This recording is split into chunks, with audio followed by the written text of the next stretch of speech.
thought I'd do one of these. I've called this In the Process because it's still coming to an end. I've spoken to people who've gone on massive adventures, and it is the anti-climax, you can call it. You know, when you finally have to go, right, I've got to climb down this mountain, I've got to walk back across this desert, or do whatever. And it's a crazy thing. It's a crazy thing that explorers have to go through, because that's how I feel I am. I feel like I've just chopped my way through the most densest, full-on jungle, you know.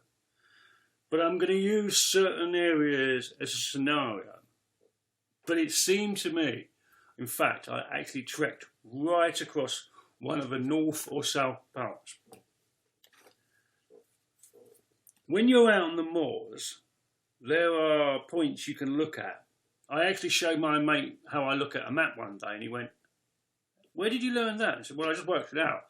You know, point that church to there and that map." Because you look at the map upwards like that, straight up, when you should be looking. The whole point of map reading is you put it down and you go, right, there's a church, there's that tool there, there's so-and-so. So you can use it. Well, it's very easy on the moors, in the jungles, in the mountains. But there are two areas where you really have got to go, I'm going to have to go and get the compass out. And really rely on the compass and what you see. And that is the desert. But the worst of them all, I believe, is the caps, the poles. Because it's simple. Snow and ice and sky, nothing else. Okay? There is nothing. It is the most bleakest part of the world you'll go to. I love it when Top Gear drove to the North Pole and James May and Jeremy Corbyn met the special, and they didn't get it. Till they met Sir Reynold Fiennes, and he explained it on grounds that are so simple and easy. They ask him, what do we do if we go through the ice? He looks at them like, this is a phone, you ring and text people on it. That's how he's talking to them, because this is so he's well. So he looked at them and went, well, you got a gun? It'd be quicker. And he explains how they will get into this zone of absolute hating each other, and it is. If me and you turned up on a fishing boat and we had a fight, the captain wouldn't take us, because as soon as we get out of that breakwater, we are relying 24/7 on each other. Do you understand that? It's so important, that is. You've got to get on with these people. That's why Sir Reynold Fiennes does it a lot of isolate. He does it singly, on his own. So, you know, they talk about these different things, and he talks about where he's sticking his fingers in the water for a minute and getting frostbite and operating them on himself and taking them off. That's how brutal it is. The nearest hospitals are over 2,000 miles away. There's no one going to come and get you. Really. And if you look at some of the filming, there was a crew behind them, mate. It is so brutal out there.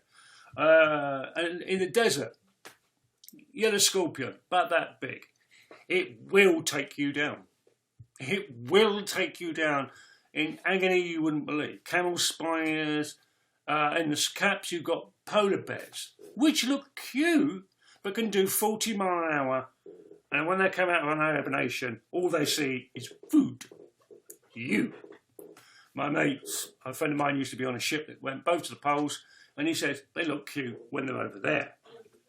You know, my partner, when the scientists go on the caps, my partner will stand there with a rifle that can shoot 2 miles, highly powerful, and a Magnum 44. And as soon as she sees a polar bear, she'll go, bear, and they will all leave.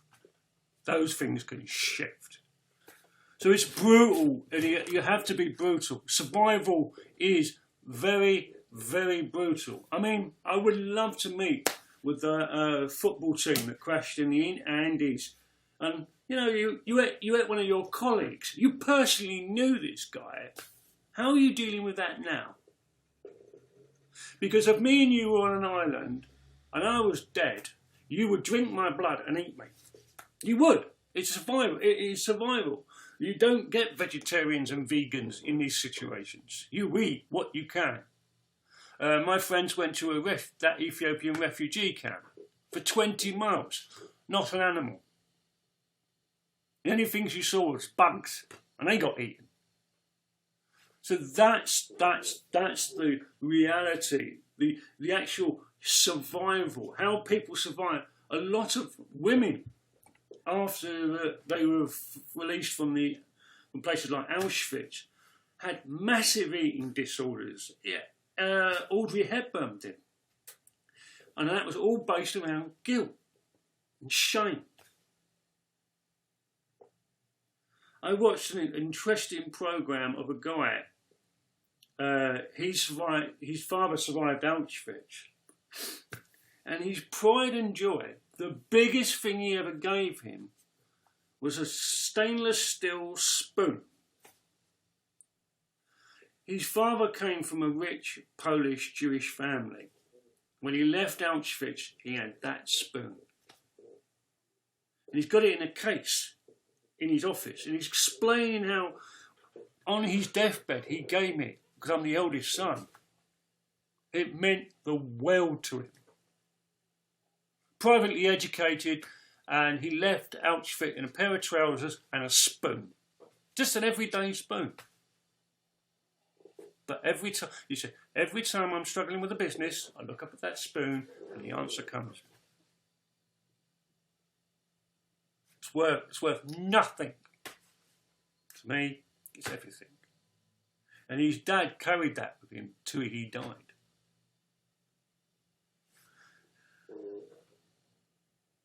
I'm coming to the end of this journey where I asked, why did I turn out like I did?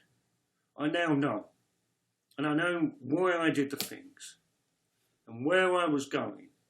And I take full responsibility for that. Every single action, every word I say, I take responsibility as best as I can. I knew too well what the drugs and booze and that whole hectic lifestyle was going to do. It was just this little factor, tiny little factor.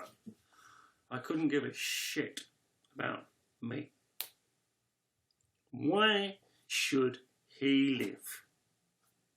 Why should I allow him to live? Because I believed the lies and the bullshit, and I went through the abuse and I accepted it, and I thought it was the norm and everything, like all that rubbish. That's why. The deep-rooted self-hatred and anger was so embedded into me. It is incredible. Because I weren't allowed to be angry and show that, I did it in other forms. And I've been addicted to anger for a long time. And I would say anger is the worst drug known to the human race. It is highly addictive and it will kill you. And it will kill you slowly and painfully. It's worse than cancer. It's worse than Alzheimer's and dementia. Anger is the evil of it all. It is the utter rubbish. So I've come to the end of my journey. And you know what? I'm scared. Because I don't know what to do. When I got clean, getting clean was rough as hell. It was bad. Getting off the medication, the street drugs, did it like that. Got bored, thank you, done that, next. When I got clean, and it finally hit me, and it hit me like a a juggernaut. It boom, took me out. And for 6 to 9 months, maybe 12 months, I couldn't cope. I didn't know how to. I haven't been where I am now. And I'm 54 now. I'm going to be 55 in November. Ever. I've never felt this freedom. And it is scary and frightening. I don't know where you stand or sit or whatever you want to. One day I saw this well, mentally, spiritually, whatever. And I'm standing there looking at this well, and I felt Jesus was next to me. And he looked at me and went, "That's you." And this well was full of all sorts of rubbish and nastiness and crap, and it stunk. You could taste it. It was rank as hell. And he just, without saying anything, started lobbing stuff out and digging it out and digging it out. And he dug and he dug and he dug and he dug, and he got cut and his blood bled into it and purified. And the water, suddenly this water started coming up. Where it was rank and nasty, it was crystal clear, blue and refreshing. And he dug further down, and he dug and he dug and he dug, and he shoved loads of things were coming out of it like you wouldn't believe. The more he went down, the more it got harder, the more it got dirtier and smellier. Really gloopy, nasty crap. You just got to throw it. You can't pump it out. It's and that well is now fresh, full of fresh water. And he's asking me to get in it. And you know what? I don't know how to be. I don't know how. I don't know what I've got to do. And that scares me. I'm scared. How would I operate? How would I live? How would I be? Well, it is easy. To be full of love, grace and mercy. And that's what I'm seeking.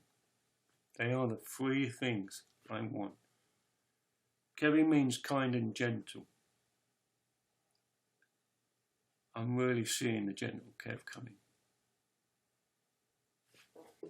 Peace and love.